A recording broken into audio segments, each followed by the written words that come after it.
मुकदमा तो आप पर भी हो जाए अगर सरकार खिलाफ। 1 दर्जन से ज्यादा लोगों ने मेरे सिर काटने का ऐलान किया। 51 करोड़ 21 सैया भय कोतवाल तो डर का है का की बात करता है। आपका एक पोस्टर जो कि सोशल मीडिया पर रमजान के प्रति मुबारकबाद दी गई है, मगर हिंदुओं का जो कि नवरात्र अभी होली पे दिया गया, मैंने होली दिया, नवरात्र पे अभी होली पर मैंने दिया। धरती पे सवाल उठाए हैं, तब से भारतीय जनता पार्टी कह रही है कि स्वामी प्रसाद मौर्य हिंदू विरोधी हैं। पहली बात तो अभी मैंने मनुस्मृति का जिक्र ही नहीं किया। अभी तो मानस के कुछ चौपाइयों के अंश को मैंने इंगित किया और उसमें मैंने केवल इतना ही कहा, धर्म जाति के आधार पर किसी को बांटता नहीं, जाति के आधार पर किसी को अपमानित नहीं करता, जाति के नाम पर किसी को नीच और अधम नहीं कहता, जाति के नाम पर किसी को मारने, पीटने, प्रताड़ित करने और अपमानित करने की बात नहीं करता। अगर कहीं धर्म की आड़ में ऐसा कुछ कहा गया है तो उसे संशोधित किया जाए या उसको प्रतिबंधित किया जाए। इस आशय का मैंने पत्र माननीय राष्ट्रपति जी को और माननीय प्रधानमंत्री जी को, दोनों महानुभाव को लिखा है। रही बात, मैं सभी धर्मों का सम्मान करता हूँ, रामचरितमानस का भी मैं सम्मान करता हूँ। कुछ चौपाइयों को छोड़कर जिन चौपाइयों से लोगों को नीच, अधम, अपमानित, प्रताड़ित, मारने पीटने का पात्र कहा गया है, केवल उन पर मेरी आपत्ति है। एक चीज सर। दूसरी चीज, देश की समस्त महिलाओं की संख्या 50% अगर मान लीजिए तो अगर 134 करोड़ आबादी है, 134 करोड़ आबादी का सीधा सीधा आधा संख्या महिलाओं की होती है। सारे आदिवासी, दलित और पिछड़ों को जोड़ लीजिए, इनकी संख्या मिलाइए तो कुल जाते हैं 97%। और ये सभी हिंदू हैं, ये कोई ईसाई नहीं है, इस्लाम को मानने वाले भी नहीं है। ये देश की सभी महिलाएं, आदिवासी, दलित, पिछड़े, ये सब हिंदू हैं। और इसलिए 3% लोग, धर्म के नाम पर धर्माचार बने हुए लोग 97% हिंदुओं का अपमान कैसे कर सकते हैं? हम तो हिंदू धर्म की रक्षा की बात कर रहे हैं। 97% जो हिंदू हैं उनको भी सम्मान दिया जाए तो इससे धर्म और मजबूत होगा। जो लोग धर्म के दुश्मन हैं वो हम पर उंगली उठाते हैं। भाई, अगर 100% धर्म मजबूत हो तो उसे मजबूती कहा जाएगा, या 3% लोग मजबूत हों, 97% लोग गाली खाएं तो वो मजबूत होगा? तो हम तो 97% हिंदुओं को सम्मान देने की बात कर रहे हैं। इसलिए जो हम पर किसी प्रकार कमेंट कर रहा है, इसका मतलब वो धर्म की परिभाषा ही नहीं समझता। सर, आप जाति जनगणना की बात कर रहे हैं। ये भारत देश में सभी जाति के लोग रहते हैं। क्या जाति जनगणना से क्या इसमें कुछ परिवर्तन होगा? पहले जाति जनगणना होती ही थी। 1871 से ब्रिटिश हुकूमत के दौरान जातिवार जनगणना प्रारंभ कराया गया था। 1931 तक लगातार जातिवार जनगणना हुई है। हर 10 साल के अंतर पर जातिवार जनगणना 1871 से लेकर 1931 तक लगातार होती रही है। अनुसूचित जाति, अनुसूचित जनजाति का आज भी जातिवार जनगणना होती है, जिसके आधार पर हम उनके समानुपातिक आरक्षण को सुनिश्चित कराते हैं और समानुपातिक बजट में उनके हिस्सेदारी भी सुनिश्चित करते हैं।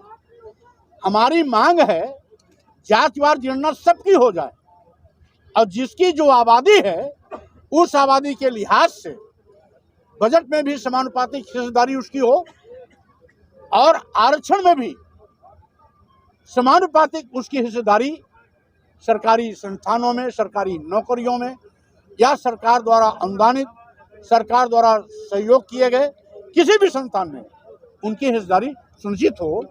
जातिवार जनगणना कोई नई मांग नहीं है। भारतीय जनता पार्टी के नेताओं ने भी जातिवार जनगणना की मांग की थी।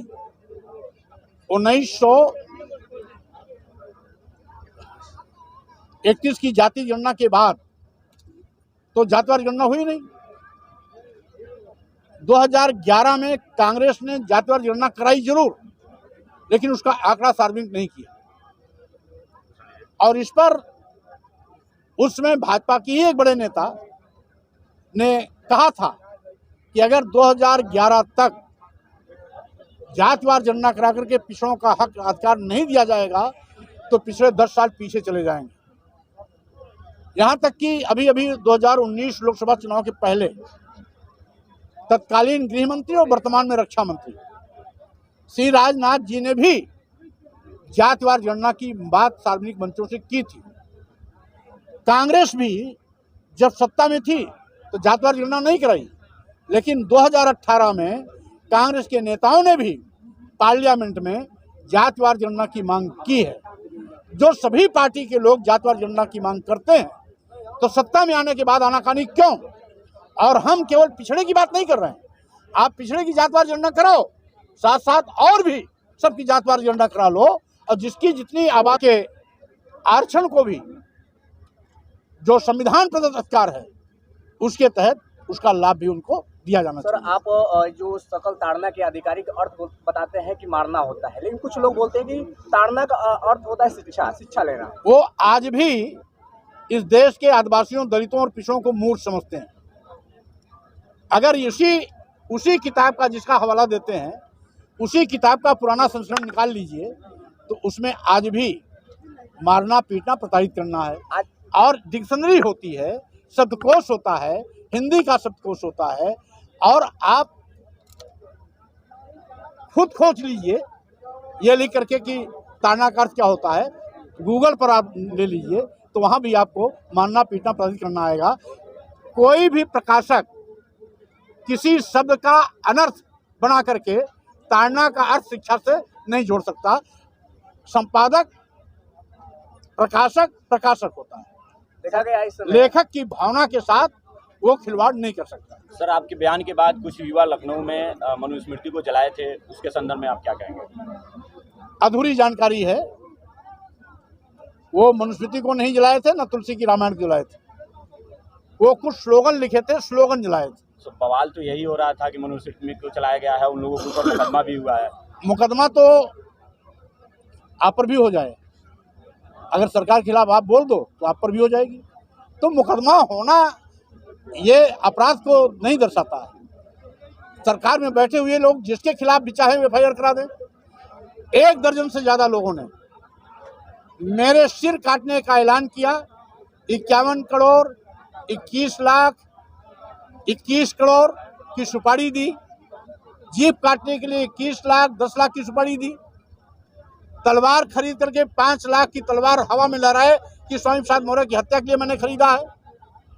किसी ने हाथ काटने, कान काटने, नाक काटने की बात की।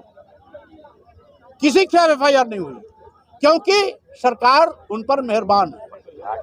इसलिए सरकार अपनी खुशी के लिए जिस पर चाहे मुकदमा करा दे और जिस पर चाहे मुकदमा न कराए। सर, एक व्यक्ति ने, मुझे याद है 3 महीना पहले एक व्यक्ति ने अपने जन्मदिन का केक तलवार से काटा था। समाचार वायरल हुआ। उस वायरल न्यूज पर उसके खिलाफ एफआईआर हुई, जेल भी गया। और आज खुल्लम खुल्ला मेरे लिए सुपारी दी जा रही है, लेकिन वो सब क्लीन चिट है क्योंकि सैया भय कोतवाल तो डर का है का। सर, आप हिंदू मुस्लिम की बात करते हैं। आपका एक पोस्टर जो है कि सोशल मीडिया पर रमजान के प्रति मुबारकबाद दी गई है, मगर हिंदुओं का जो कि नवरात्र अभी होली पे दिया गया, मैंने होली दिया, नवरात्र पे अभी होली पर मैंने दिया। नवरात्र की हो रही है, नवरात्र इसलिए एक दिन आगे पीछे स्टार्ट हुआ था। जब तक देश की समस्त महिलाओं का सम्मान की बात नहीं करेंगे, हम केवल कुछ देवियों के सम्मान से खुश नहीं हैं। सभी देवियों की पूजा होनी चाहिए और सभी देवियों को सम्मान होना चाहिए। उत्तर प्रदेश सरकार ने हर जिलों में 1 लाख रुपया दे रही है रामचरितमानस का पाठ कराने के लिए, कथा करने के लिए। इसमें क्या कहें? इसलिए कि अभी तक सबसे ज़्यादा पाठ पिछड़े वर्ग के लोग कराते थे। अब दलितों, आदिवासियों, पिछड़ों ने पाठ कराना बंद कर दिया। इसलिए सरकार की मजबूरी है कि सरकारी खर्चे उसको कराने के लिए मजबूर हुई। धन्यवाद।